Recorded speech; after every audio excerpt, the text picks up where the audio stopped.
UNPAVED, Sean Salisbury here. We're bringing authentic, real stuff to you. Hardcore opinion. Sean Salisbury, a great NFL analyst, a former NFL quarterback.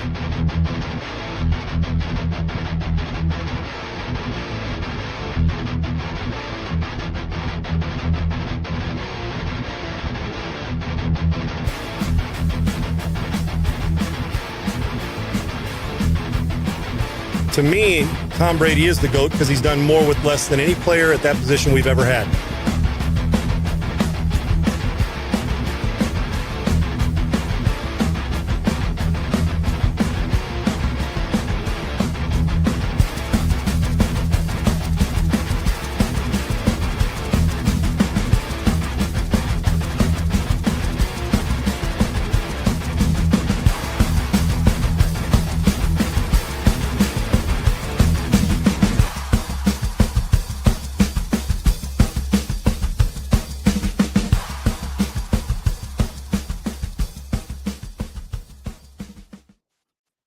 What's up, everybody? Welcome into Unpaved. He is Sean Salisbury. As you see, we have a brand new open that shows everything that we do here, including Sean, I guess, throwing touchdown passes back in the day. That was, you just saw the whole career in a nutshell. Yeah. Great stuff by Bailey and Triple E in the group. Thank you, guys, man. That's fun. And we welcome in Bailey, who will be another part of our another piece. I told you guys we're fitting pieces in, and he's another great part to it. So great production. Honored to be here as always on a Monday. I know Veterans Day tomorrow. We've been honoring them over the weekend, and we will again tomorrow. But Segs, great start to the stuff. I always say I don't ever want to see the new open, and I don't want to see it. Yep. And I saw it there. But I'm glad they got skill set, because there's more skill set to put it together, because trying to find all that than there is the guy who actually made a few throws and the rest of it. But great to be on with you, and we're blessed to have such a talented team around us, man. For sure. That would have taken me 6 years to make. So it's nice to have people that are I'd be 90 by the time I got done with it with modern technology. Yeah. There you go. So welcome into Unpaved. We got some breaking news to get to in just a second before we get to JB. Make sure you go like and subscribe to our YouTube channel at Unpaved Sean Salisbury there on YouTube. Follow us on Twitter at Adam G. Sager, at Sean Unfiltered. Follow the show at Unpaved on Rumble. Sean, breaking news right before the show starts here. Brian Daboll out as the Giants coach as they lost to the Chicago Bears yesterday, and kind of a meltdown situation for the Giants. Up 10 late in the game, they lose. So Daboll out. Jackson Dart got hurt. But for you and JP, right, Yes, he was concussed during the game. What does this do for a young quarterback to see your head coach fired halfway through your rookie year? So that's something for you two. And there's a lot of layers here when it comes to New York football, because New York football right now is very, very bad. And fans in New York, we know, are passionate, and they don't want to wait for their teams to be good. But yet right now, they're arguably the two worst teams in football right now. There's no doubt, and both of them, and you know, the Jets are struggling with their trying to win themselves a bunch of games as well. So both head coaches want a first-year guy. Think about this real quick, Segs, before we get to JB, is 2 years ago when they made it to the playoffs, he was one of the hottest coaches, and they went in, had to win, then got beat in Philadelphia. Mm-hmm. Daniel Jones just had a new, was going to get a new all that stuff was exploding on this. I think right after that is when Jones got the new deal, right, Segs? Yep. Because of that and Daboll's belief, and Mike Kafka, the coordinator, was a hot commodity to be another head coach around the league.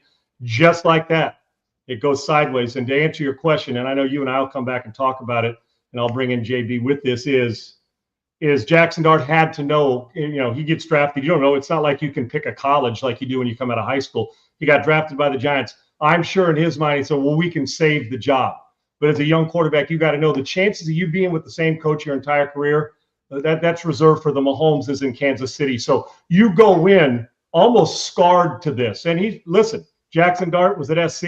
He saw that happen with him. He left school, obviously, had a coach there when they changed coaches, and then ended up at Ole Miss and at Lane Kiffin. So this is something you prepare for. The question is now, where do the Giants go this offseason? They'll have an interim coach, and then they'll obviously find a new one. But both teams in New York reeling. Brian Daboll, how quickly it can change. But maybe if Jackson Dart's there, it's a different story. A good man. It just didn't work out, and we're impatient with quarterbacks and head coaches. Let's bring in JB. Segs and I will continue to talk about this as we roll forward. And it's at the real coach _JB on Twitter. Cigar in hand, as always. I know he's fired up. JB, great to talk to you, brother. Hell of a weekend in football, some choke jobs, some coaches fired, some teams showing their mettle in college and the NFL, and some kind of disappearing from the scene. Let's start with Dayball. JB, you and I both think he's a good football coach, and we know that. And having Josh Allen in Buffalo, that'll help. But he did a hell of a job there early. Unfortunately, it went south, and not enough good players, or more coaching problem, more player problem. JB, was the timing right for this? Because you and I have discussed basically all fall that this was probably inevitable, that it was going to happen. Agree with the move? I don't agree with the move. I think they failed him at every level there. It started with Saquon Barkley, obviously, after a playoff run, beating Minnesota in Minnesota. Danny Dimes, he loses his running back, and now look at what's happened since. It spiraled out of control. They had a great draft this year, I think the best draft. They get some pieces in place. Jackson Dart energizes the team. Scatterboo gets hurt. Jackson gets hurt. I mean, I would believe they win yesterday if he don't go down. Russell Wilson comes in, looks like a shell of himself. He probably needs to hang it up. He looked horrific. And I don't know how you blame the guy that you traded Saquon Barkley when clearly Dayball wanted to keep him. Like, I don't know how you fire him after that. But again, we're in a results-oriented business, Sean. You got to win. And what have you done for me lately? And that's what they're going to look at and say, well, what you've done for me lately is you're 2-7 or whatever. So at the end of the day, it always falls on the head guy. And unfortunately, ownership will not take any blame for this. It's always the head coach. And you're only as good as your players. At the end of the day in the NFL, Sean, we all get paid, right? 1st and 15th to do a job. And if your Jimmy's ain't as good as their Joe's, guess what? JB, with that, how bare was the cupboard in your mind for Brian Daboll? In truth, how bare? Russ Wilson for Daniel Jones, Jackson Dart for Russ Wilson, no Saquon Barkley. Did they give him any cans of food in the cupboard, or was it fairly empty? Because you mentioned the draft, they got a pretty good front. Was there enough to win with? Does Daboll take on any of this in your mind? I don't think they had enough to win with. I think they got they made some moves in the draft. They got Carter, which we liked. I thought their D-line was going to be better than it is. Thibodeau, him, Brian Burns, they got some guys. But at the end of the day, I still think they're wide out. I mean, look who they've lost this year. Like, right. How are you supposed to win? Seriously, like your best wide out that was showing glimpses of being a top tier NFL guy.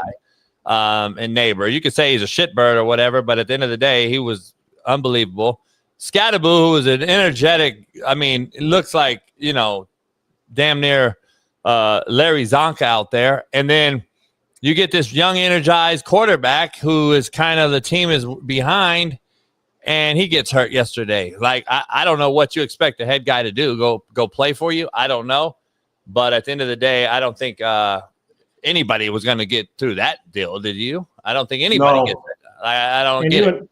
You and I hinted towards that the lack of players and playmakers was going to end up being his demise. JB, it makes me smile. You mentioned Larry Zonka, and I'm sitting here thinking, are there people literally out there that have zero idea? Yeah, I have no idea. And I'm thinking, Zonk was the guy, with that fullback face bar, protect his nose, the little horseshoe there, and to do it. But Scatterboo plays like you lose him, you lose your wide receiver. Jackson Dart's got some excitement, but the cupboard, put it this way, may not have been bare, say, JB, but it was fairly empty. Brian Daboll will coach again. It just won't be here. Where they go next will be interesting. You mentioned Larry Zonka, his Miami Dolphins team. JB, what's more? Are we concerned about Buffalo more than we are that how does Miami do this yesterday? But they just can't seem to put it all together because they looked a little more physical yesterday. It looked like a team, but that's a small sample size of them looking like a team this year. What baffles you more, Miami or Buffalo yesterday? I guess if you take out the funness out of the locker room, I guess you can win. Hence Lamar Jackson and Mike McDaniel, because they had a little basketball shooting game in there. I guess they took that out, and they've won 2 games. The Ravens took out all the, skee ball and everything out of their locker room, and now they're winning. I only think that's magnified because Pittsburgh Steelers are losing, and that's why they're catching up with them in the division. So I think they're magnifying that. But at the same time, Miami, goes up there and does what they did. A 13-0 start, 2 touchdowns by Tua right out the gate in the first 5 minutes. I took Miami +8 because I thought that was a great spot. Buffalo's run defense is the worst in football, literally statistically and just watching it with the eyeball. They are ungapped sound as hell. I don't know what's going on with McDermott in that defense. He's a defensive guy. They just beat Kansas City, so you're thinking, okay, they're back after losing a couple games, and they beat KC when KC was on a heater. So now you're like, all right, here's the Buffalo team we thought. They're like Pittsburgh to me. They don't have any weapons, Sean. And if Josh Allen's not Superman and just regular, just superb, they don't win. Like, he has to be Superman because their team, if you focus on stopping the run in Buffalo and Cook, who are they going to? Keon Coleman is an average number 2. Let's just be honest. Shakir is a number 2 slot receiver. They have a couple decent tight ends, but they don't have a Brock Bowers, a young athletic guy there. They don't have a Tyler. Their best weapons are the combination of tight ends, right? For the most part. Them and Pittsburgh are the same. I mean, they're trying to play 13 personnel, and they're trying to be 12 and big tight end sets because they have no weapons. They have no wideout. And Josh Allen's sitting there stuck with his dick in his hand, waiting to get rid of the football, and their guys can't win. They can't win on the edge. So if your guys ain't winning at one-on-one battles, who are they throwing to? Nobody. And so you got to go to Dalton Knox and Kincaid and these tight ends who are you can't win. It's not a recipe for success in the long run, Sean, in my opinion. And I think for them not to make a deadline trade or trade at deadline, to me, is it's malfunctional dysfunction. Malpractice. Right. Football malpractice. Yeah. Yeah. It's dysfunction at the ultimate level. I don't know how you don't go get a pass rusher. I don't know how you don't get a wide out. I don't know how you don't do these things. And I think Buffalo and McDermott's next on the firing block. I'm trying to picture Alan with a hog in your hand and throwing. JB, have you ever tried that at home? Of course you have. You taking that hog back there. What's a hog? The Harley in my garage. Okay, there you go. That hog, right? But you can't play with it in your hand and then have the football in the other. You know what I'm saying, JB? And Pittsburgh, very similar. You're exactly right. I was going to hit on them, and you did. Let me get to these Jaguars. I don't think Trevor Lawrence is ever going to be a star in the league. I did when he came out. Got paid, shows flashes of brilliance every game, shows me every game also that why he's not a star, and then a bunch of in between. He just does. And it's just that there's not a consistency of dominant, accurate playmaking skills that the first pick of the draft has got to elevate and execute to be that guy. He's a good player. But if his career ended today, you would call it a bust because, well, as the first pick of the draft, we expect you to have a yellow jacket on, a gold jacket on at the end of time and being a Hall of Famer, being a bunch of Pro Bowls. But does he elevate his team regularly? No, sometimes. Dude, it's just at a different level as a first pick of the draft. JB, I think he's overpaid. I think he's overhyped. And when he came out, I thought he was going to be a great player. And I saw flashes of it. The problem is the flashes are still there. But there's also flashes of a guy who wouldn't be a starter if he wasn't the first pick of the draft at times. And the physical, he's imposing physically. Something's missing, and something's missing from that team too. Once again, they go on a roll and they fool us. A lot of tomfoolery with them. And here they are, choke a 19-point lead and lose to the Texans in Houston when all they had to do is get a few first downs in the second half, and they close it out. Well, and 26 dominated them. Yes, in the fourth quarter. Yes, second half. Are we talking about Trevor today though? If their defense doesn't give up 26 points in the fourth quarter to Davis Mills? No, but I'm going to tell you what, Mills played his ass off in the second half. He delivered the ball. It goes back to last week when Segs and I were doing a show, and D'Amico during the week said, well, I'm not going to give him too much to do. I said, screw that. He's a backup, but he started in this league. You got to load him up and expect him to make plays for you. Yeah. And Davis Mills did. A tough start. Hell, couldn't catch a snap from center. Threw it to the other team, but the fact that he hung in there and overcame, their defense was putrid. And I'm not putting it all on Trevor Lawrence, but that's usually where we go because a few more first downs and a few more possessions, And in defense of him, they leave a lot of balls on the ground that hit people in the hands too. There's a lot wrong with Jacksonville. Don't let the record fool you. This team's no Super Bowl threat, correct? No. Heck no. And they could easily be like 7-2. That's the crazy part. Like they had that game dead to rights yesterday. I was turning it off to go watch reruns of Murder, She Wrote with Angela Lansbury, but I kept it on because I'm local here in Houston. A tremendous effort to come back and win. But the fact of the matter is Jacksonville does what Jacksonville's done for a while. Tease you, thrill you, and then break your heart. We've seen it in the playoffs. We've seen it regularly. And Trevor Lawrence doesn't elevate them to a level of wow, although it's not fair just to put it on him because they also lack some weapons in key positions as well, JB. Yeah, no doubt. They're hurting too. All right, now let me switch to Dan Campbell, Detroit. Replacing every time I say Johnny Morton, the coordinator, I'm thinking of our guy, Johnny Morton, the wide receiver, who also played in Detroit. Every time I said, no. Well, he replaced and calls the plays. Needed? Wise move? Now, the results said yes. What do you think about it? Was it the right move? And would you do that if you reserve the right as a coach? JV, you've been a head coach. Have you ever had to do what Dan Campbell did? And what was the comfortability? I had to do it on the other side, Sean. I've had to do it on the other side. So I was calling the O and the D and the head coach. I've had to do both. I've had to get rid of guys. Here's the issue he faces. I had Coach Severini, who's the head coach at Northeastern State right now on the show, and he's like, "Listen, the problem is, Sean. Like, have they bought in? As the guy you demoted, is he still all in, or does he want out, and is he looking to get out and is he going to make Dan fire him? Because at the end of the day, I've had to do that. Like, listen, man, I'm the guy that gets fired in this chair, so I have to do what's best for the program. You really don't have you're not in the seat. So as a play caller, you're cool, but at the same time, you don't get fired. I do. You get hired as the assistants. The head guy gets fired. So at the end of the day, he had to do what he had to do for his program and his organization. And it is what it is. They had a great output. I think their best offensive output as he took over. It looks like the team rallied behind him taking over. And that's right there, the telltale sign. They're all in on that guy. They believe in this guy, not the OC, not the DC.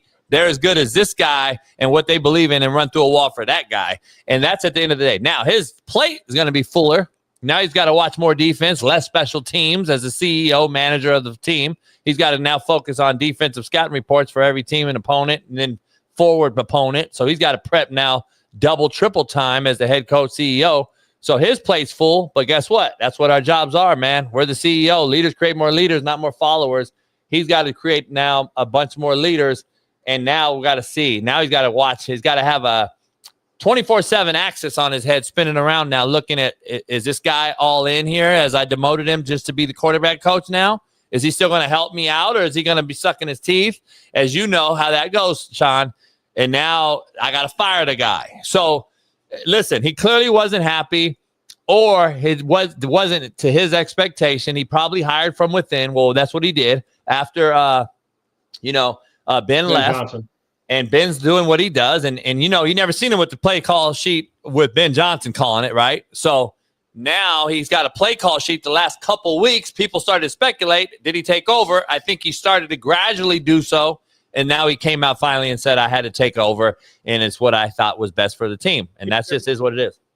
JB, did you lose your assistants that way? Did they stay all in? Or did was the support there? Or did you get a little chatter behind the scenes of how dare him? It's impossible not to feel a demotion because it's a demotion. Oh, yeah. Now the players, and it's a fairness. Right. The players are looking at the OC now different. Right. It's just natural. It's just human nature. Like, all right, now I'm the quarterback coach, and now I was play caller. Now do they look at me like I don't, I got shit on my neck? Like I don't. Everything I say doesn't mean anything anymore. So like, there's a definite like morale. There's a danger there of losing some teammates, right, or losing respect from the coaching staff. Oh yeah, he won't be there after this year. I guarantee you that. That's just how it goes. Even this, JB. They have a quarterback coach, and then they have the coordinator. Because in the NFL, we do it different than college. Quarterback coach is usually the coordinator. Yeah. So that also says, once you've demoted the coordinator, is your quarterback coach kind of the second in charge of the offense, even though at least mentally how the players are looking at this, the guy who is sitting in the meeting room with Goff the whole time.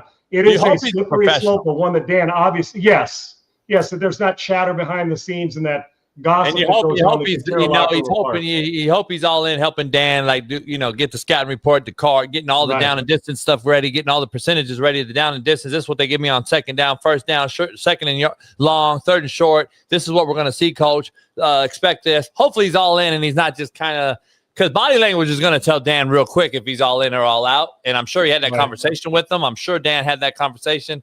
And hopefully Dan's kept him. So far, it looks like hopefully he's all in, or Dan would have probably got rid of him.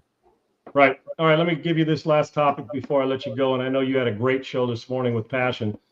Colorado, you're close to it, with Matt McChesney on there, and you talked about Colorado a lot. Dion came in and no doubt made an impact. JB, when it came to revitalizing a program, bringing attention to a program, won some when he had Hunter and Shador. But I would ask you this: in year 3, they're eliminated from a bowl game. Are they prepared enough in your mind, and how is this going to end in Colorado?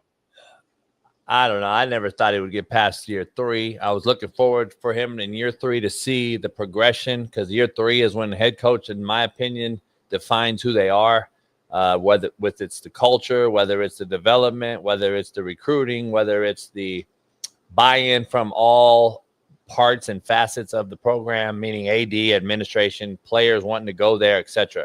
It just hasn't happened. They've actually digressed clearly from what they do recruiting-wise and the philosophy there. His health compiled in, missing spring ball. I mean, that matters, man. People don't want to talk about it. It matters.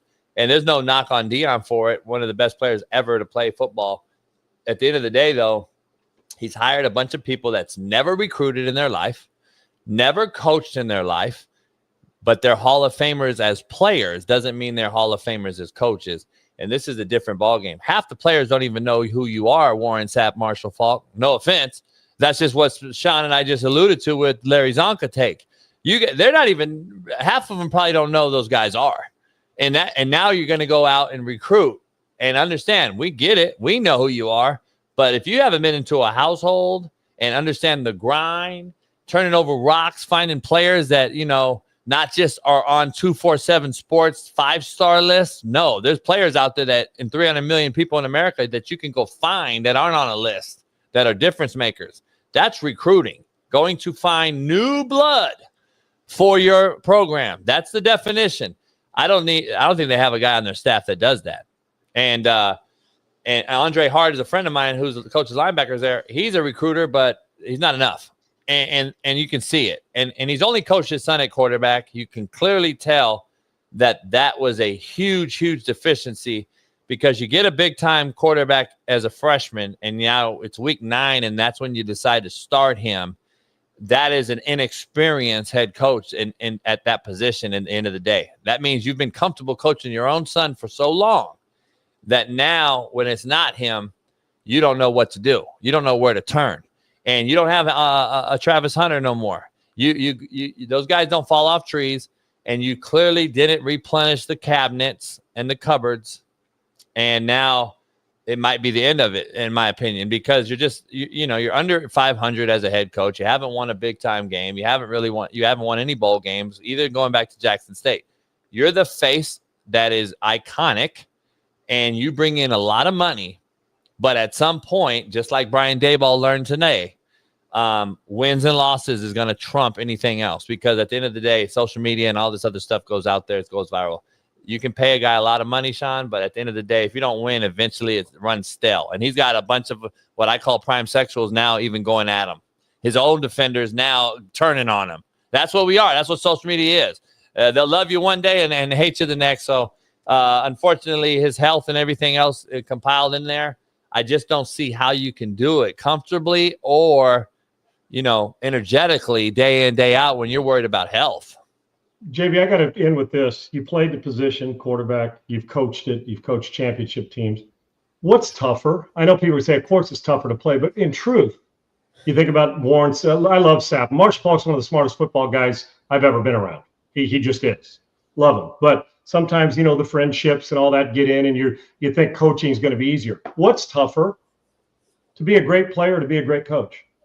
Coach, not even close. Why? Especially at the college level? Why? Yeah, and listen, we love Kurt Warner and Cam Newton, all these people. They're all coming at me with this whole quarters Mina Kimes thing that's gone viral. Here's the issue. Kurt Warner, respectfully, and I've told him this. I've also talked to Cam, who I recruited out of college. I've known Cam a long time. He's been on our show. They have no clue what coaching entails. Unfortunately, see the common casual fan out there will say, "Oh, you're crazy, JB. Kurt Warner, Super Bowl champ, gold jacket guy." He is, respectfully, and he's unbelievable. I love his story, and I'm a Rams guy, so obviously I love a great dude, obviously, great human being. Yes. But he has no clue what coaches entails, and you can hear by just the lingo that he uses.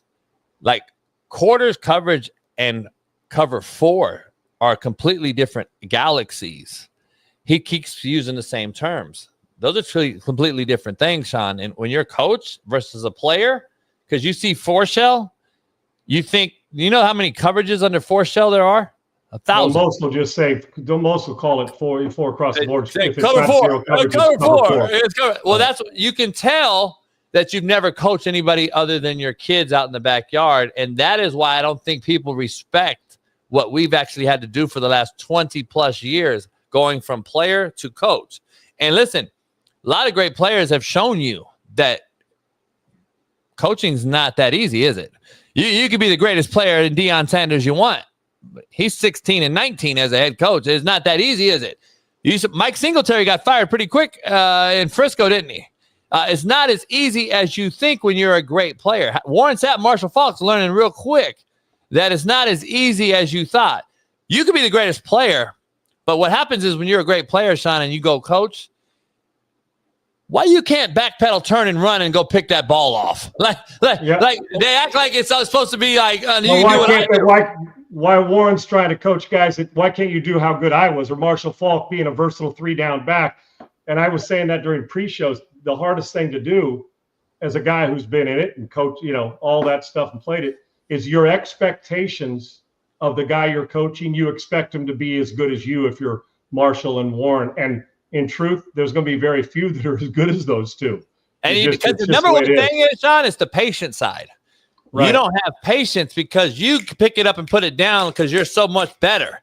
These guys, you're coaching, and now you become a teacher of the game, and that's what they don't understand. See, Kurt Warner could take the play from Mike Martz, get out there, unbelievable play design, just like Patrick Mahomes can take Andy Reid stuff. I'm not saying Kurt Warner doesn't know shit. Of course he knows stuff. What I'm saying is, though, your job as a player at that time when you're getting paid to play football, you're learning the scouting report, what the defense does versus you and your packages, and execute the called play. That doesn't mean you know every single detail that goes into the coverage or the defense that play is designed to beat them. Or the protections as well. Nuances. Yeah. And you've never coached, so guess what? You only know what you were taught by certain people, whether it was college or pro. In Arena League for Kurt Warner, right? He knew how to get rid of the ball quick. Mike Martz saw that, and Dick Vermeil, we can get this guy with a quick release and fits our system, comes in. We got the greatest wideouts on turf at the time with Marshall Faulk sprinkled in there with Orlando Pace and NFL Hall of Fame guys all over the place. And guess what? Kurt Warner was a nutty-gutty winner and had the heart and God-fearing and went out there and executed it. But that doesn't mean you know all the things that go into coaching and all the nuances that it takes for us to design that play for you to be successful. And that's just telling Kurt, Cam, Dan Orlovsky, and everybody else that wants to troll, listen, you think you know it, but you don't. But guess what, Sean? You and I can talk about it until we're blue in the face. They're always going to take their side publicly because they were a gold jacket, and rightfully so. They were great and love them to death. But at the end of the day, this coaching thing, you do it if it was that easy. Yeah, it's brutal. Takes, especially at college, because all the recruiting now with NIL and transfer portal, you got to learn how to babysit as well. JB, great stuff, brother. Be a great week this week. There's a lot to talk about. I'm sure we'll hit more on Dayball on your show, and we'll look forward to it again, brother. Enjoy that cigar, and we'll talk to you next time. All right, brother. Love you. Appreciate you too. Love you too, man. That's at the real coach _JB, one of my favorites. Let's bring Segs back in, this Deion thing, Segs, before we start to get to what I would have considered one of the great drives and performances on a late drive on the road that we've seen at Penn State with Indiana. But beforehand, it is. I've said it all along, and I've been a guy who's been offered coaching jobs with the Arizona Cardinals and the LSU situation, but there is so much that goes into it. As JB just mentioned, I don't need to regurgitate it. And all those guys, hell, I've talked football with Kurt Warner we heard that he goes like I do we're the only two non-coaches. We coach like private training and all that, but the only two non-coaches that go to that think tank with like 20 coordinators. And you learn a lot. And having played it for all those years, there's still little intricacies. And that's not even counting the recruiting and all the stuff behind the scenes you got to know. It's a very difficult thing. And Deion it's changed the culture of the program, but it still comes down to winning. I'm anxious to see what he or they do this offseason, Saints. Yeah, I mean, I think it's just you look at it. He changed the perception of Colorado no football doubt. back to what no doubt. used, when it was Curtis Enos and all those guys, playing great football in the 90s. But all he did was change the image because of who he is. Well, Enos was at Penn State. You're talking about a Heisman Trophy winner. Yeah, Rashaan Salam. Yeah, Salam. That's exactly. Well, Chicago Bears. That's why I got. Well, I mentioned Penn State as well because he went to Penn State. So there you go. Yeah, I had Bears running back in my mind and Curtis Enos, Rashaan Salam, both. But so yeah, I mean, he changed the image, turned him around, and brought a high-level premier player in his son with him from Jackson State. Oh, brought another 5-star #1 recruit in the country. I got a bug right in front of my face. Travis Hunter to Colorado. They weren't good the first year. Second year, yes, things got better. Those two got more comfortable. We saw Travis Hunter go out and play an incredible season on both sides of the ball. And yet, soon as those guys leave, boom, they fall right down. And nobody can say, oh, well, the recruiting this, recruiting that. They got like the #1 tackle and the Seton kid. They've got a big-time quarterback in Julian Lewis, who I think, if I remember correctly, stole him from USC, right? I want to say he was committed to USC, and then now he goes to Colorado. So hell of a talent. They have pieces, and portal kids, I mean, went in flocks to Colorado to play for Deion, to play for all these guys, and have all the lights that they were getting when Travis and Shedeur were there. And it hasn't been good enough. And we've been talking on this show for weeks now.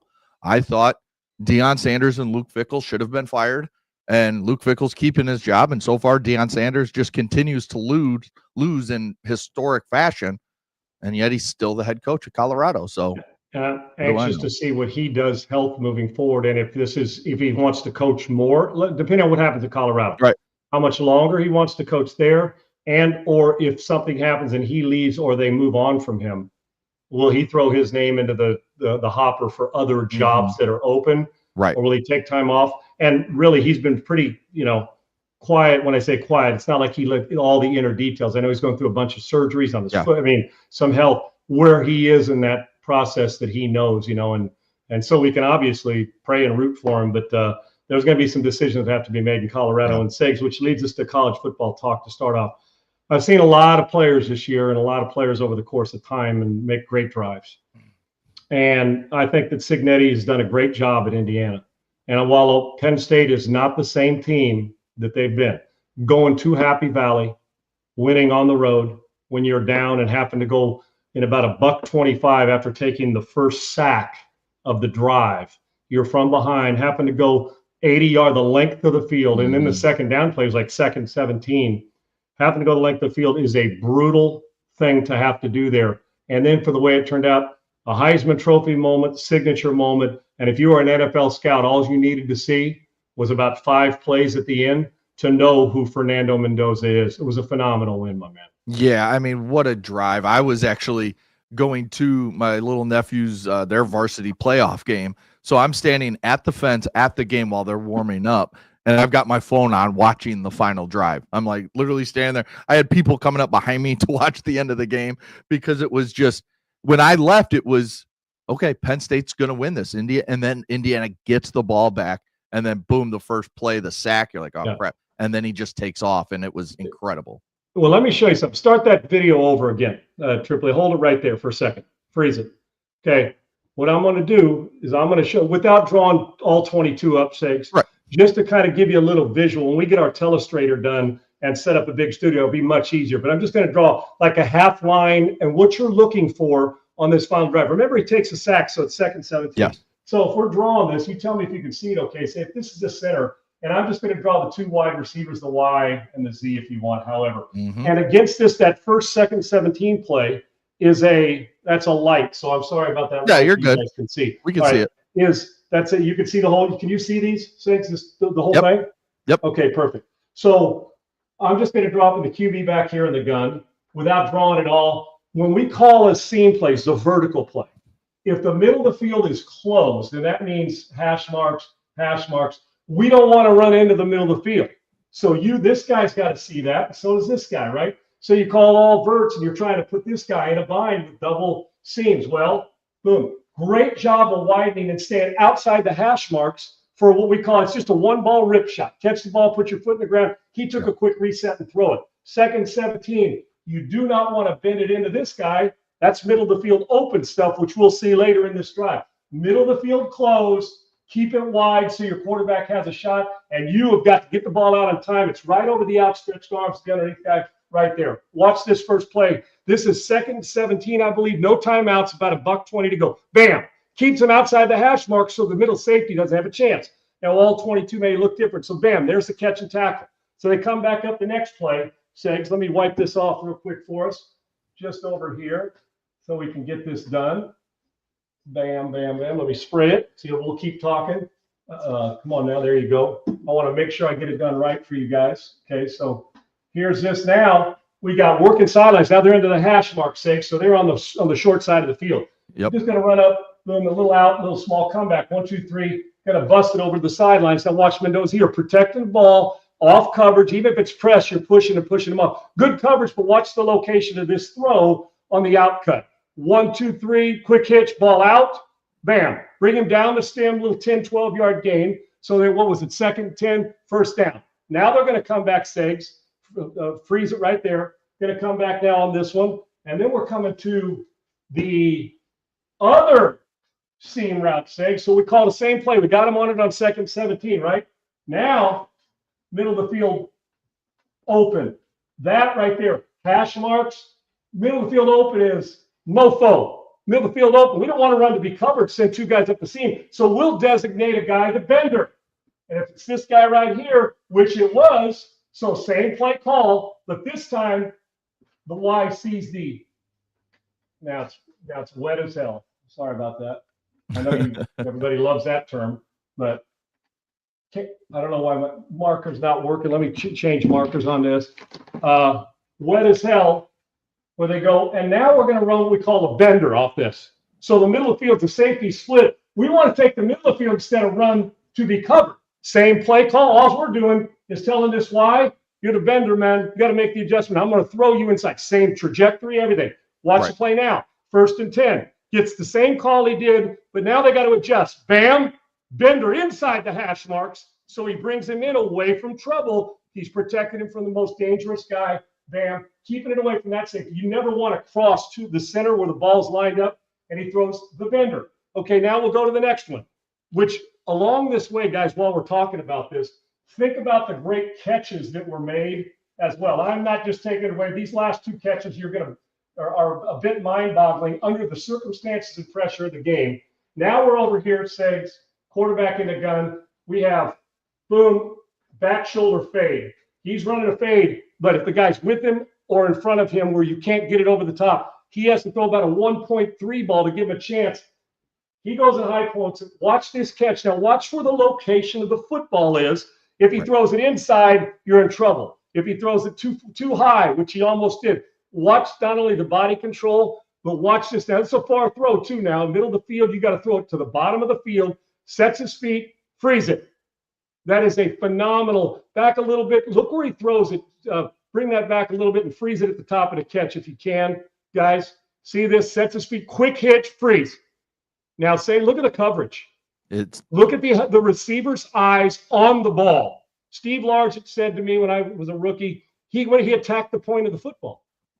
If you miss the point, you get the middle of the ball. His eyes are right on it. If his eyes are on the defensive back, that ball goes, because that ball was a rip shot. Right. Now to be able to have the wherewithal, this is like Chris Carter, Larry Fitzgerald shit. Coming down, foot inbounds. But that throw, if he throws it too far, that's just you're throwing the ball out of bounds. You're throwing it upfield. Coverage was phenomenal. So let me say he's even or in front of me. Let me throw it to the back shoulder. Then there's that. Now hold that, freeze that before we go. So there's that. Another great catch, another great throw. Do you see how quick Mendoza's feet are, Segs? Even when he takes that quick reset hitch, it's not a big hitch. It's a boom, reset, ball's out. What? Boom, boom, out. Now the final one. I want you that you cannot throw it any better. And this is play after play. Then we get down to the red zone. Now, Dan Fouts told me, and I've said this years before you run this play, freeze it right there. Dan Fouts told me, and now there's the guy that's going to make the play, Segs, once again. Yep. Fouts told me years ago, you want to gain respect, deliver the football when you get hit in the mouth and stand in there for your offensive line. Quarterback, red zone, this is the Y again. If they, boom, works the end line, he's going to catch this ball underneath the goalpost, right? Underneath the crossbar. I want you to watch. The middle of the field is open again. If there had been somebody sitting in the middle of the field, we couldn't have made this. So he would have to stay skinny. So this is a variation of the 3 times they've called this route to get him. And remember, the play before was a penalty. It came from the other side. Remember when they called a penalty on him. So Mendoza's going to reset. Now watch this. He didn't even get to set his feet. There's pressure. They were blitzing, getting after him. He's backpedaling, has to make a jump pass. And watch this throw to the middle of the field open. It's either his guy or nobody ball. And then the feet inbounds, it ain't going to get better. He's going to take a shot to the mouth, which is instant respect. And then he's going to close it out. Watch his shot, the blitz coming from his backside. And the fact that he got his foot down is nothing short of phenomenal, and completed the catch and finished off, hits him in the mouth on his retreat. He can't even set his feet to drive the ball. Boom, it's like a jump pass, puts a little air on it. Again, middle of the field. He can't take the middle of the field if there's a body. Freeze it. See, the body's trailing him, Seg. So they had a lot of room, even if it was man or whatever, but the middle of the field was open. So he's going to take the middle instead of stay up the seam. And bam, then to close it out, phenomenal stuff. And great job by Mendoza. It was the drive of the year, in my opinion, considering the circumstances and where you're ranked. And if you're Signetti, you're sitting over there and you're just like, my coordinator, turn it loose, man. Let's go do this. Mendoza, how quickly the ball came out, how courageous he was to stand in there and deliver it. And 3 different times, 2 middle of the field open, 1 middle of the field closed, 2 sideline throws to each side, which one was a spectacular catch.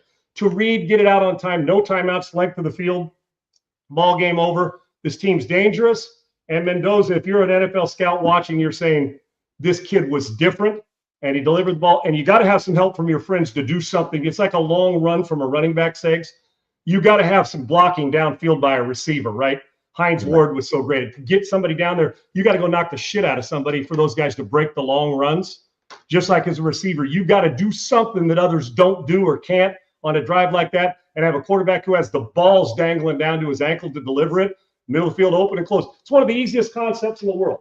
It just is. It's real simple. Middle of the field open, we'll designate a guy the bender. If we designate Y, just real quick, and let me close this out. If we would have designated him the bender, Segs, on all verts, and then all of a sudden the middle of the field is closed, what should he have done? Stay up the seam, right? Great. You don't just automatically, because we designate you that just in case. 2 times on that drive, the just in case had to happen. Bam, takes the middle of the field, ball delivered on time with accuracy, and great catches, great finish, great concept. And this dude right here, the balls of a daytime burglar to stand in there and deliver it when he's getting hit in the mouth. Phenomenal stuff. And that's where it comes back to. Think about, who did we, kind of get on a couple weeks ago? Carson Beck. What'd he do when he came out to the media? He put everything on his receiver. But that right there, everything you just explained, is why coaching matters so much. Because, some kids you'll tell, okay, you're the bender. They're just running the bender. Like they said, they're not reading any defense. They're just running it. Close. You can't. Then you're running to be covered, right, Sis? Yes, exactly. So, I mean, I love the fact that those 4 plays we showed, 3 different receivers. So it's not like it's the same guy just beating you. It's Cooper on the first catch. Then it's Nowakowski, the tight end. Then it's Becker, who's just a great wide receiver. And then back to Cooper for the touchdown. So, I mean, Indiana has everything. Every national champion, when you look back at their seasons, they all have a game like this where they probably shouldn't win and they find a way. And for Indiana to do it on the road tells you they're real and tells you that they are a serious national title contender. Isn't that the very essence of what a winner is, Sakes, to do it when at times when you're not playing your best football and you're up against duress and pressure? Anybody it's easy can do when it. you're blowing everybody out. Damn right. If they're up 30, that drive's easy.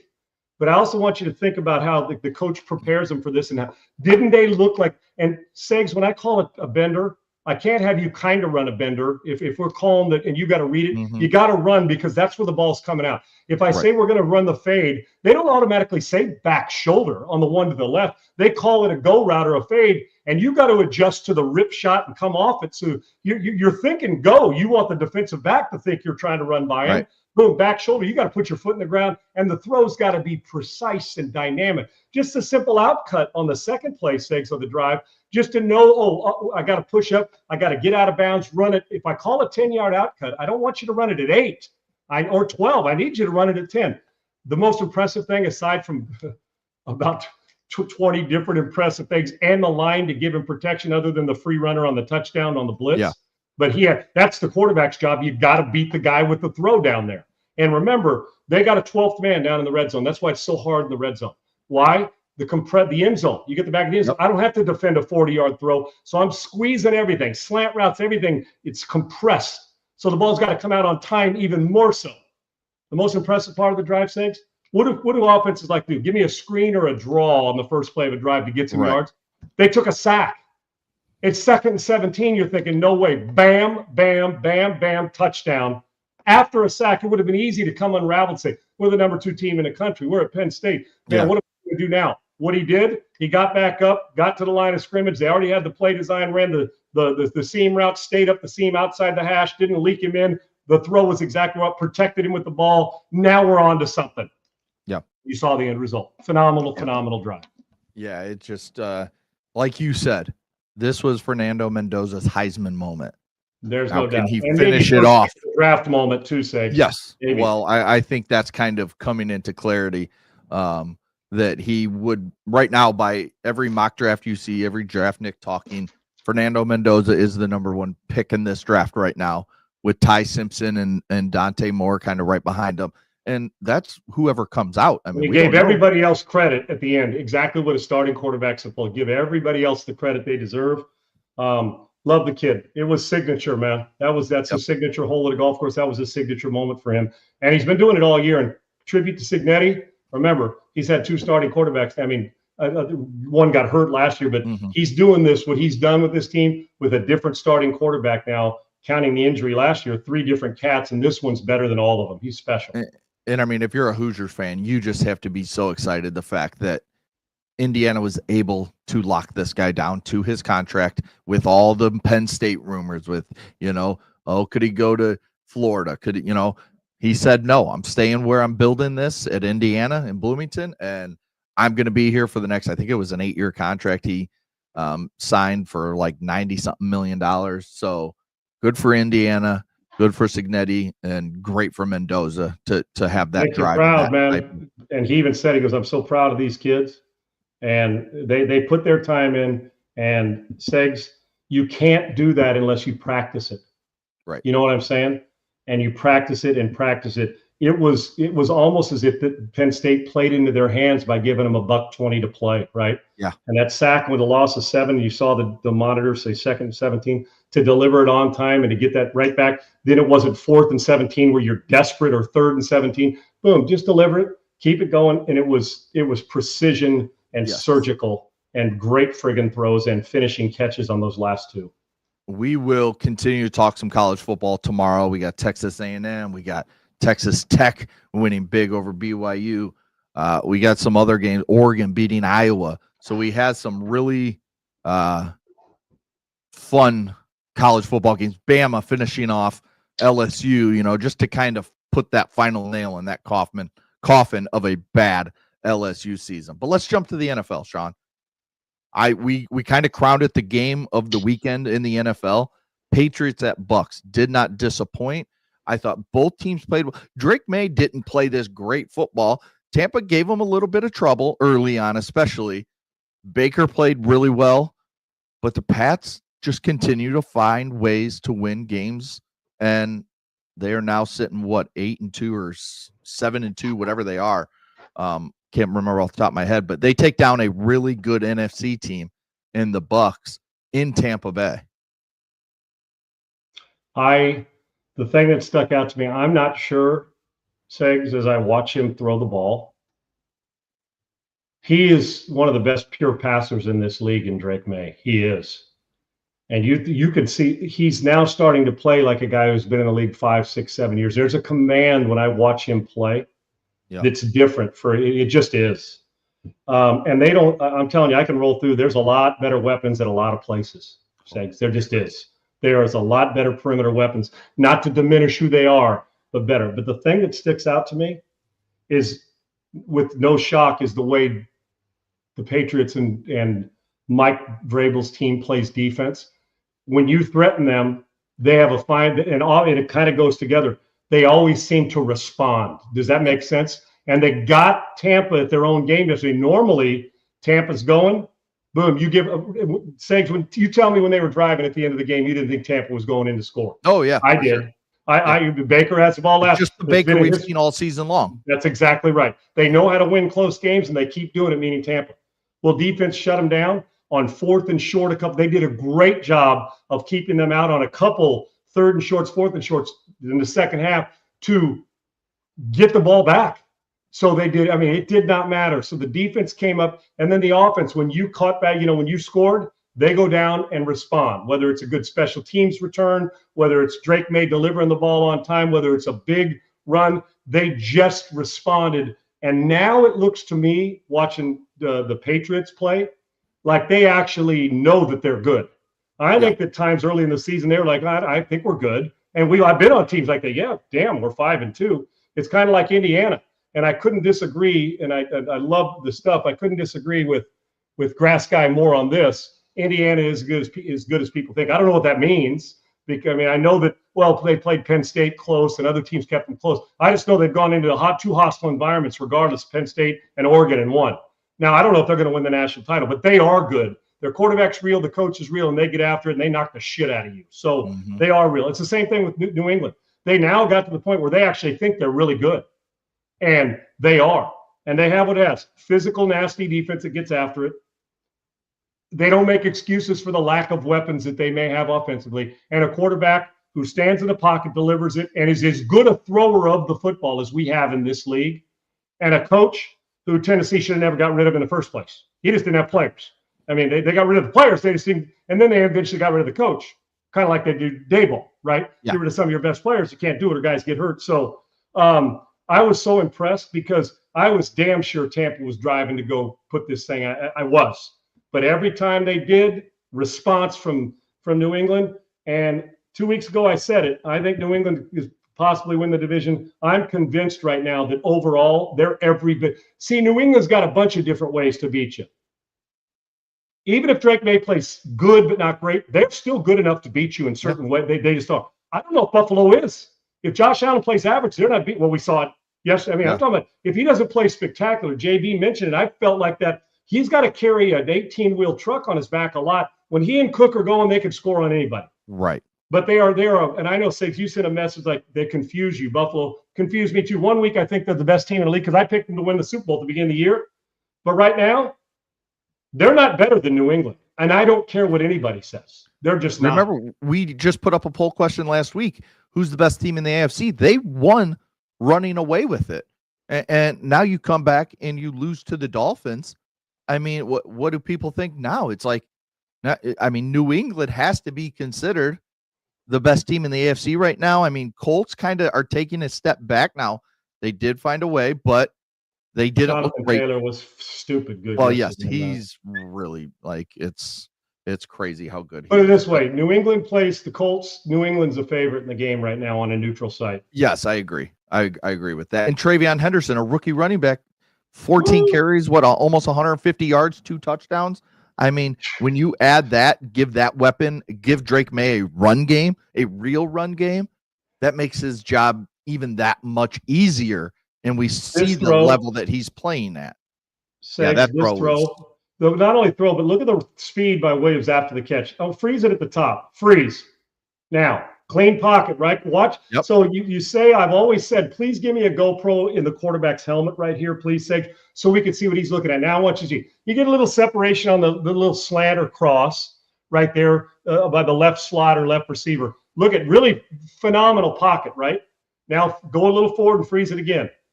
Freeze. Now it's starting to collapse, right? Yeah. Look at this now. Starting to collapse. You think, oh, it's still, because now if I was teaching my quarterback, see the area by the hash mark 71, about 2 yards behind 71's ass. Yeah. I'd say reset, slide, keep your head up as we climb the pocket a little. Now watch Drake May. Go ahead. Freeze. He didn't get a chance to climb. And from the right side, he can't follow through with the throw. He gets the shit kicked out of him. Now look at the coverage when the freeze right there. He's throwing this to grass. Yeah. Backed up with a close game, vicious pass rush that looked like a clean pocket. Left side sewn it up. Right tackle gets beat. Now, I want you to look. There's two guys on one. This ball is being thrown to the 40-yard line on the numbers, to the bottom of the numbers.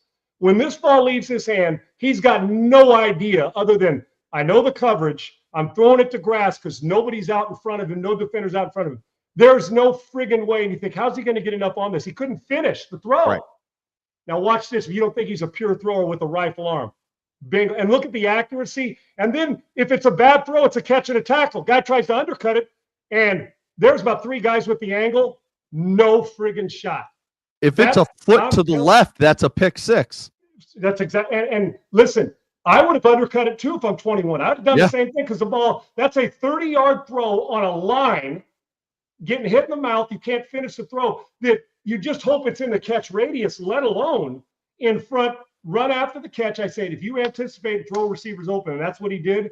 Difference in the game. And what happened? Now we've seen in college and the NFL, the 2 most important throws they made all day were getting the shit kicked out of them, hitting the mouth, delivering it, instead of bailing and playing it soft and bailing because they're watching the pass rush. It's feel, see coverage, feel rush, deliver the football. That you won't see a more accurate throw under duress in the NFL this year under those circumstances. And he delivers it on time. And I guarantee 21's thinking there's no friggin' way he made this throw. Right. Bam. He had to finish right here. It's like a golfer stopping his drive after he hits his driver, just stopping a foot in front of the driver after he's hit the ball. He doesn't even get the torque through it. Phenomenal throw. And I don't know what the 60-yard dash speed of Williams is, but I got news for you. It ain't slow. Okay, Segs? Great throw, great finish. And balls the size of a daytime burglar, like I said, delivering the ball from the pocket. Before we get out of here, he could have made it easy, but Segs, real quick, I didn't mean to interrupt. Now, I was showing you that normally we'd say, climb that pocket to that open space, right? They're pushing guys by, so you say climb. So if I was critiquing it was being a nitpicky prick, if I'm coaching him in the meeting room, I'm saying, if you go back, I'm saying, dude, just climb up there and you get an easier visual of the throw. But you know what, Segs? Hence why he's the player with the coach. Do you know what happens if he climbs that pocket? The undercut's a tick. If he climbs it and throws it, it's late. If he climbs it and throws it, he would have been late with the throw. So he realized that I can't climb. I got to get this ball out. And he throws it with that kind of accuracy. You won't see a better throw in the league this year. That's where I would ask you here, if he climbs, would he throw to the left? Because the guy running to his left is open. Like we see it, the defender's behind.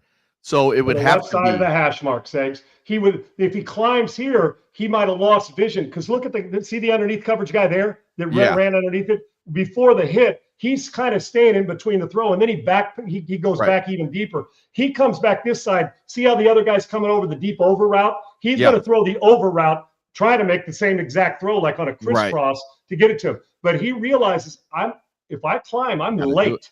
Yes. Ball's out, and it was even a 3/4. He couldn't even get anything into it, and he ripped it with a little torque and makes the great throw. Phenomenal. Yeah, very phenomenal. But before we get out of here, let's talk about the breaking news we had before the show. The Giants fire Brian Daboll. Jackson Dart gets hurt yesterday with a concussion in the loss to the Bears. Again, we see another rookie quarterback that is picked in the first round lose their head coach. We have already had one this year, and Cam Ward, the first pick, lose Brian Callahan. Now we have Jackson Dart, who was playing good football, who, like Coach JB said, watching that game, if Dart doesn't get hurt, I think the Giants win that game. But he does, Great. and Russell Wilson is terrible. But just another scenario where a rookie quarterback now has his coach fired, especially his offensive coach fired halfway through your rookie season. It's like, damn, now I got to figure this out. I got to figure out whatever, it's Mike Kafka. So things are staying very similar for Jackson. Yeah, the Dart. verbiage is going to stay the same because they've been calling plays from there. He's been calling plays for them for a couple of years, right? But you still have that, my head coach is gone, especially an offensive guy.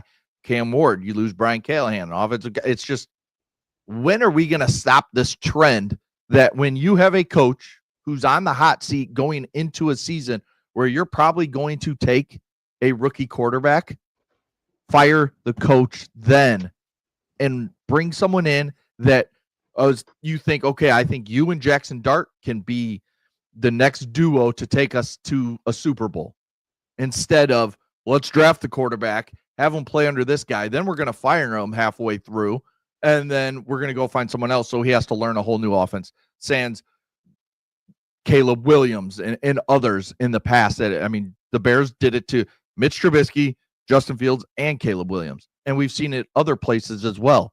It's just a trend that continues to baffle me by NFL front offices, and it's something that just seems so obvious. Yeah, but yet they continue to do it all over the league. Well, first off, as a player, you just have to know going in, your position's fragile, and so is your head coach. And going in, there's a reason they picked you high. Right. Is it's a fragile situation. So you go in knowing, the ego says, well, I'm going to play well enough to save my coach's job that believed in me to draft me. But you also have to go in knowing, you know what? If not, I still got to do what I can to elevate the next coach. It sucks, but that it's not changing. It comes down to two things. One, you're trying to milk another year and be cheap as a front office. You just are. True. Knowing going in that if you didn't make the playoffs this year, Brian Dable was more than likely going to get fired, unless they lost a couple games due to injuries, but they were hanging around and they were getting better. Like you said, maybe if Jackson Dart starts, there's 2 more wins on the schedule at the beginning. Who the hell knows?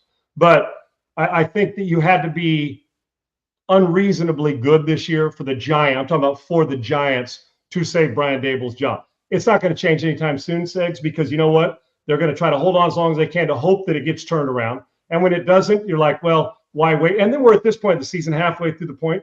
Even if they win some games, guess what? More than likely, they're going, unless Kafka goes crazy and they win 6 in a row, you're going to fire him and go get another one. But you don't want to change the verbiage during a season. You want it to be the same so your players can keep. You want to make it tougher on the coaches. You want the players to feel as simple as you can, especially when Jackson Dart comes back. It's not going to change things, but I get your point. It's the same madness as hiring a head coach before you hire the general manager. Yeah. The old guy, when both are getting ones up, you fire both and you say, okay, well, we're going to hire this head coach, or the head coach stays, you bring a new GM instead of let the GM choose the coach, right? It's similar, not the same, but there's some similarities. It's not going to change because you know what they thought? Let's see if Russ Wilson can milk it. And Brian Dable going in knew that he was on thin ice, Segs. Yeah. And if you lose a couple and lose games you should be winning, and you've had a quarterback change, and then last year they were awful. You got rid of Barkley. It's not – Brian Dable can coach, but listen, it's always going to be – now, coaches can lose you games and get fired, but the Jimmies and the Joes are going to overcome at times bad coaching if you got enough of them, right? You can have a great coach with bad players, coaches getting fired. You can have great players with a decent coach, and if you got enough great players, the coach is going to get a contract extension. I've seen it on a regular basis. And if you got both, well, then you're Belichick and Brady, or your teams, you're Mahomes and Andy Reid, and you keep winning. And so finding that just to show you, put it this way, players last in the league. I know the average is 3.2, but good players last in the league a lot longer than good coaches, because if there's a lull in good players or injuries, it falls back on the head coach. And if you can't keep them afloat and you do it 2 years in a row, you're getting fired. Simple. Well, but at least they know they got Jackson Dart moving forward. And I'll tell you what they're going to do, dude. You watch. The New York Giants are going to offer Lane Kiffin the head coaching job when the season's over. Watch. Get him back. You watch. I'm just telling you. He's a smart ass enough to deal with New York. And I mean that in an affectionate way. Mm-hmm. He's offensive minded enough to understand the NFL because he's been there. He understands how to handle. He's been through the Nick Saban thing, so he knows how to handle hardcore stuff. I'm just telling you right now, I'd be willing to bet. I don't know if he'll take it. I don't know if he wants to leave college, Right. but I'll be willing to bet you. Now, college may swoop him up because their season ends sooner than the NFL does, Segs. But do not be shocked if somehow, some way, his agents get a call saying, we want Lane Kiffin. We'll finish this year out, but he is going to be we'd like to have him be the head coach of 2027 regardless, or 2026. They will offer him. If they don't, they're stupid. The quarterback, him, comfortability, your future relies on Jackson Dart's success right now. And Lane's just enough moxie to middle finger without middle finger in him to handle that. You watch. Yeah. I don't know who they're going to get, but he will be talked to. And if they don't, they're making a mistake. Well, and a big reason why Brian Daboll was fired. I just saw this. Right. Against the Cowboys, Broncos, and Bears, the Giants had a 92.3, a 99.3, and a 96.9 chance of winning late in the fourth quarter. He lost all three of those games. So, I mean, that just can't happen if you're the head coach. Eventually, as an ownership, it falls on that guy. Whether it's right or wrong or fair or unfair, there's nothing fair about pro sports. And it doesn't go the way we want sometimes. The head coach knows that taking the job. And if you haven't been fired as a head coach, you haven't been worth a shit anyway. Because most of them get fired at some point only to do it again. Brian Daboll will coach again, and he'll be a good one. All right, we'll end on the bet of the day as we do every single day. We got Monday Night Football. Can I say one thing? Yeah. Can I say one thing? I just want to – I know there are some people that have a problem with – God rest his soul, Commissioner Tagliabue, Paul Tagliabue, passed away at 84 years old. I think heart failure and was going through some other issues. Parkinson's disease, which I think led to the heart failure. 84 years old, lawyer, all that. I know there's some, and I saw some were frustrated about his, concussions and not rewarding the families. I understand every single commissioner is going to go through the good stuff they did, and they're going to be tagged with something that they didn't, no pun intended by saying the name tag, but Commissioner Tagliabue was always respectful to me and kind, and I think he was held in the highest regard. Hence, he's one of, I think, 4 commissioners in the Hall of Fame. And I get it. And Goodell probably will get in as well. But Commissioner Tagliabue, I always, if you got criticism, can we let the body get cold before we do? His legacy too, you think about it, he was harsh against substance abuse. He was very good. And the Rooney Rule's his. To give African-American and minority coaches, not just African-American, but minority coaches, you have to interview to give them a chance. Now, I still think the Rooney Rule needs to be better, how we go about it. So it's not just I'm going to interview him to fulfill. It's got to be a fair way to go about it. Because I can remember talking to my guy, Denny Green, and Denny even said, Sean, I'm not just going to interview because I'm a African-American minority head coaching candidate. And he deserved better, Denny, right? And he got better. Anybody that hired him knew they got a great coach. So Paul Tagliabue was at the forefront of that. And now we need to expand and make it better. But best to his family. And every commissioner is going to go through something that you don't like. But they also made he made a huge difference and belongs in the Hall of Fame. So I just wanted to get that in on a Monday for Commissioner Tagliabue at 84 years old and made a difference in the NFL and did a nice job. Yes, he did. All right, now our bet of the day to end the show. Monday Night Football, we got a good one. We got the Eagles traveling to Lambeau to take on the Packers. Packers right now, the last I saw, sit at -2.5 with the over-under set at 45.5. I think this is a very interesting game. You kind of said pre-show, like we could have a low-scoring game here. And I have written down that I like the under in this game. But these two teams are fighting for, the top of that NFC when we talk about the Seahawks, the Rams, the Bucks, those teams at the top of this league, this conference. But the Eagles and Packers still have something to say about that. And I think tonight's going to be a fascinating game between these two teams. And I think both are Super Bowl contenders, Segs. I know Philadelphia is. It's a great opportunity for Jordan Love to shine. Right, it is, and for them to run it. I think this is a 23-20 game. I'm taking the under in the Packers in this game. I think it's a field goal game, and I think the line is set exactly where it should be. I think it's a fist fight, and I think it's going to come down to what defense can get a great stop late, and that their field goal kicker can take care of the business. Give me Green Bay to keep pace and hang in there in their division and get a really good defensive effort. And for them, the key tonight, you're going to have to make Philly go the hard way the whole way. The hard way the whole way, where you you're not giving them those home run big plays. You play man, a guy gets beat. I think it's going to be tough sledding. So would you say the over under 47 or 45, say? 45.5. Yeah, I got it just by like a field goal under, like a 43-point game, 23-20 Green Bay. I think Green Bay covers by the half a point. I think it's a field goal game and 2 playoff teams when all is said and done. Okay, yeah, so you're taking the Packers minus the points. I was leaning Philly, so I think I'm going to stick that way. I think they just get it done. I would take Eagles money line here. I think they walk into Lambeau and win like 2017, something along that same score. And I do like the under. I do feel like it's going to be a defensive battle. Remember, the Eagles do have Jalen Phillips now rushing the passer, which really helps out that defense because they big ad for them sakes because yes. they're not rushing the passer like they normally have. They're not doing it at the Denver Broncos pace. And remember, what is it, 3 years ago? Remember that sack pace they were on then, Segs, where every time we turned around, Eagles were knocking people in the mouth. That's what Denver's defense is doing, but still formidable, and they get a pass rush help. This is going to be an interesting game. I like defense better than I do offense in this game at Lambeau. I don't know what the weather's supposed to be. It won't be hot in Green Bay. It's been freaking cold here where I live, and Green Bay's north of me about 6 hours. So I only imagine it's going to be frigid. And both teams should be well equipped to deal with cold weather. Yes. They've all played in it, and I think whichever quarterback plays better, I think is the team that will win. And kind of usually the way it works. Who doesn't turn it over and gets prevents a few 3 and outs, no doubt. All right. Well, that'll do it for today's show. Tomorrow, we got more NFL to talk. I want to talk about the Steelers and what's going on there. All of a sudden, the Ravens are just a game behind them in the AFC North. We talked a little bit about the NFC North. I want to talk about Caleb Williams and the Bears and what you're seeing from him just inside the pocket. So I want to pick your brain about him there.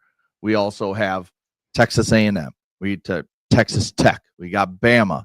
We got Oregon with a big win. So as we will be on tomorrow before the college football playoff announces their newest rankings, as they do every Tuesday night, we'll talk about where we think teams should be ranked and what's going on with those teams. The 5 best teams I've seen, just as a teaser this year: Ohio State. Yep. Indiana. Yep. Ohio State, Indiana. I said all 5 to you before. A&M. Ohio State, Indiana, Texas A&M. Listen, if you don't think Texas A&M is real, you're not watching, man. Right. And the quarterback is different than they've had. Dude. He's different than they've had. Those 3 sakes. Who are my other 2 teams that I had? I think Alabama is real. I do. I know it was an ugly win. But think about that 6 weeks ago or whatever it was when we were. He was getting fired. Remember? Yeah, they're going to fire him. So, and then the last one, I'm just telling you, if you like the Chiefs and say when the playoffs come around, they're dangerous, you better keep an eye on Georgia.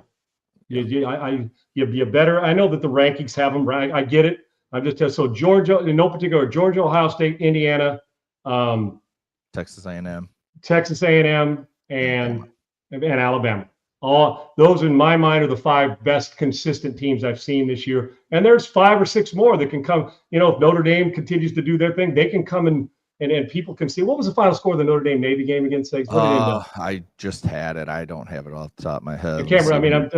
I was watching it, and I can't remember what the final score was because Notre Dame's going to linger. They just are. But those 2 lost early, but they'll get in more than likely if they run the table. So I can't remember what the final score. No big deal. We can touch it tomorrow. But those 5 teams 49-10. There you go. Because a lot of us thought it was going to be closer. I know College Game Day thought it was going to be a little bit closer with a Notre Dame late win. But Notre Dame's, after the first 2, has become more impressive, and they're well coached and good quarterbacks. So, but those 5 teams to me, Segs, and we'll talk about them. Any 5 of them plus a couple others can win the whole thing. And do not sleep on A&M. And I think we're probably now past the point of getting Kalen DeBoer fired. He's done a hell of a job, and the quarterback makes some really good decisions. Hell of a job. So we'll talk about all that tomorrow as we do. Thanks to Triple E. Thanks to Bailey, who's now joined us. Thanks to Laura, as always.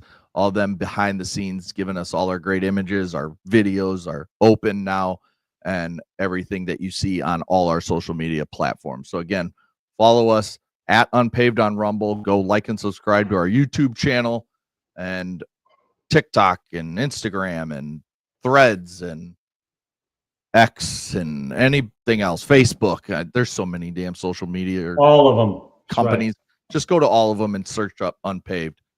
And you appreciate will find your subscription too. Always. We do. You guys are awesome. We do. We will be back tomorrow at 1 p.m. Eastern, 12 p.m. Central, like we are every single day. We'll talk to you guys tomorrow. Peace. Unpaved, Sean Salisbury here. We're bringing authentic, real stuff to you. Hardcore opinion. Sean Salisbury, a great NFL analyst, a former NFL quarterback.